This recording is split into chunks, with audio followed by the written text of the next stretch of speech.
Indore Lok Sabha seat से party के उम्मीदवार अक्षय कांति बम ने अपना नामांकन वापस ले लिया।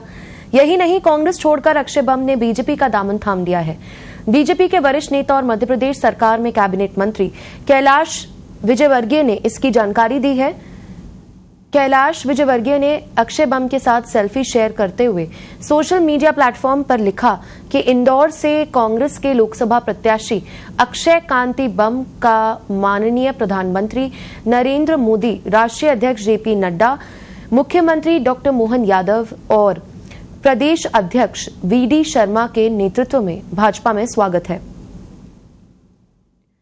बता दें कि इंदौर लोकसभा सीट पर चुनाव के लिए 25 अप्रैल तक नामांकन भरे गए थे। नाम वापसी के लिए 29 अप्रैल दिन आखिरी दिन था। इससे पहले कांग्रेस को कुछ खबर लग पाती, तब तक कैलाश विजयवर्गीय ने इस काम को अंजाम दे दिया। इंदौर में लोकसभा चुनाव के लिए मतदान 13 मई को होगा और मतगणना 4 जून को संपन्न होगी। हमारे साथ जुड़ गए हैं हमारे वरिष्ठ सहयोगी रुपेश मिश्रा जी। रुपेश, क्यों कांति बम ने अपना नाम वापस लिया और भाजपा ज्वाइन की? देखिए, बिल्कुल यदि बात की जाए तो जो सूबे का सियासी पारा है वो बिल्कुल चरम पे है और ऐसे वक्त में इंदौर, जो कि सबसे स्वच्छ शहर पूरे देश भर में एक छवि बनी हुई है, वहां पे जो एक राजनीति देखने को मिली कि जो अक्षय बम है, कांग्रेस पार्टी के जो प्रत्याशी थे, उन्होंने इन वक्त पे मैदान छोड़ दिया।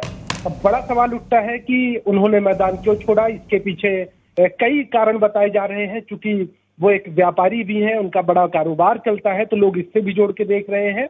लेकिन इस पूरे जो प्लान में है तो कैलाश विजयवर्गीय ने एक महती भूमिका अदा की है। और जब नामांकन वापस के लिए आज अक्षय बम गए थे तो कैलाश विजयवर्गीय के बेहद खास है रमेश मेंदोला, वो वहां पे मौजूद थे। और जब नामांकन वापसी की प्रक्रिया हुई, उस दरमियान नामांकन वापस अपना फॉर्म लेने के बाद कैलाश विजयवर्गीय की कार में ही अक्षय बम जाते हैं और उनके साथ रमेश मेंदोला भी रहते हैं, कैलाश विजयवर्गीय रहते हैं और कैलाश विजयवर्गीय सेल्फी लेते हैं, जो फोटो सोशल मीडिया में तेजी से वायरल होती है। जाहिर तौर पर इन वक्त में कांग्रेस पार्टी को एक बड़ा झटका माना जाएगा, क्योंकि थोड़े दिन पहले, अभी चंद दिनों पहले, जीतू पटवारी ने पत्रिका से खास बातचीत में, पत्रिका से इंटरव्यू में उन्होंने कहा था कि अक्षय बम एक कांग्रेस पार्टी का उभरता हुआ नया चेहरा है, शिक्षाविद है और उससे बेहतर चेहरा इंदौर में कोई नहीं हो सकता था। ऐसे वक्त में अक्षय बम का चुनावी मैदान छोड़ देना जाहिर तौर पर कई सवालात खड़ा करता है और सवाल इस पे खड़ा करता है कि आखिर किस रणनीति के तहत कांग्रेस पार्टी टिकट दे रही है। क्या बिना किसी मन के उन्हें मैदान में उतारा गया? तमाम सवाल हैं जो अब हर से लगातार सामने खड़े हो रहे हैं। जी, और अब आगे कांग्रेस क्या करेगी? देखिए, अब तो ये वॉक ओवर जैसी स्थिति हो गई। अब यहाँ पे कांग्रेस पार्टी के पास कोई चारा नहीं है। आपको ध्यान होगा, गुजरात के सूरत में जैसी स्थिति हुई थी, ठीक वैसी ही स्थिति अब मध्य प्रदेश में देखने को मिली है। क्योंकि गुजरात के सूरत में जो निर्दलीय प्रत्याशी थे, उन्होंने नामांकन वापस ले लिया था, तो जो भाजपा के प्रत्याशी थे उन्हें जीत घोषित कर दी गई थी। लेकिन यहाँ पे निर्दलीय प्रत्याशी अभी मैदान में है, तो सिर्फ इसे नाम मात्र का चुनाव कहा जाए तो वो कहना ज्यादा बेहतर होगा। अब यदि बात की जाए बीजेपी खेमे में उत्साह की, तो मुख्यमंत्री डॉक्टर मोहन यादव आज उत्तर प्रदेश और झारखंड के दौरे में थे। उन्हें झारखंड से सीधे भोपाल आना था, लेकिन अब उनका दौरा परिवर्तित हो गया है। वो अब इंदौर जा रहे हैं। वहां पे वो अक्षय बम से मिलेंगे, विधिवत रूप से उन्हें भाजपा की सदस्यता ग्रहण करवाएंगे। तो ये एक बड़ा डेंट कांग्रेस पार्टी के हिस्से में कहा जाएगा। बहरहाल जीतू पटवारी अब कैसे इस बात को रखते हैं और कैसे इस बात का डैमेज कंट्रोल करते हैं, ये देखने वाली बात होगी, क्योंकि 2 चरण के चुनाव मध्य प्रदेश में अभी बचे हुए हैं। इस्तीफा देने के क्या मायने हैं और इन सब के पीछे क्या कारण रहा? देखिए, इस्तीफा देने के पीछे वैसे अब यदि बड़ी वजह पूछी जाए तो देखिए, इंदौर का जो मैदान है वो बिल्कुल साफ मैदान था भाजपा के लिए। लंबे अरसे से वहां पे सुमित्रा महाजन सांसद रही हैं। शंकर लाल लालवानी पिछले बार चुनाव लड़े, इस बार फिर से उन्होंने पार्टी ने उन्हें टिकट दिया। एक अवैध जो गढ़ कहा जा सकता है इंदौर, वो भारतीय जनता पार्टी के पास रहेगी। ऐसे में कहा यह जा रहा था कि कांग्रेस पार्टी को वहां से प्रत्याशी नहीं मिल रहे थे, क्योंकि विधानसभा चुनाव के टाइम पे माहौल था, लोग कांग्रेस से लड़ना चाह रहे थे, लेकिन लोकसभा में स्थिति इसके बिल्कुल विपरीत हो गई थी। लेकिन इसके बावजूद जीतू पटवारी का ये अपना व्यक्तिगत चयन था, जो पीसीसी चीफ है, उन्होंने अक्षय बम पे भरोसा जताया था और अक्षय बम को वहां से उतारा था।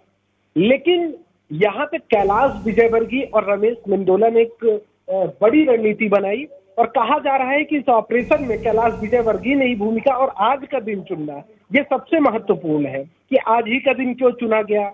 तो कई सवाल यहाँ पे खड़े होते हैं और सबसे ज्यादा जो सवाल खड़े होते हैं कि कांग्रेस की रणनीति को लेकर। अब कांग्रेस पार्टी के नेता कह रहे हैं कि 15-20 दिन पहले से उन्हें पता था। तो सवाल यहाँ पे ये खड़ा होता है कि यदि कांग्रेस पार्टी के नेताओं को 15 से 20 दिन पहले पता था कि अक्षय बम पार्टी छोड़ के जाने वाले हैं, तो उन पर कार्रवाई क्यों नहीं की गई? उन्हें अनुशासनहीनता का नोटिस क्यों नहीं दिया गया? उन्हें क्यों नहीं रोका गया?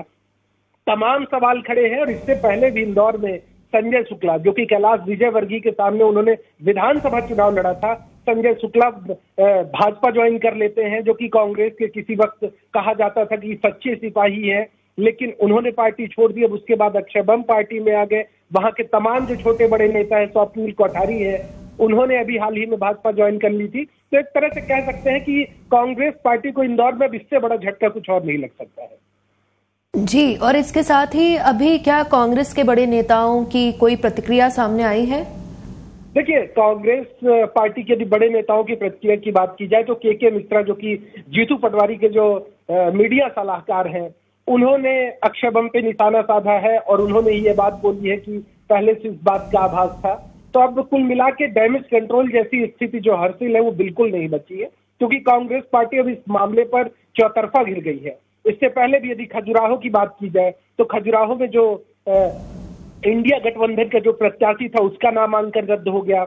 उसके बाद अब इंदौर में नामांकन प्रत्याशी की ओर से वो वापस ले लेना।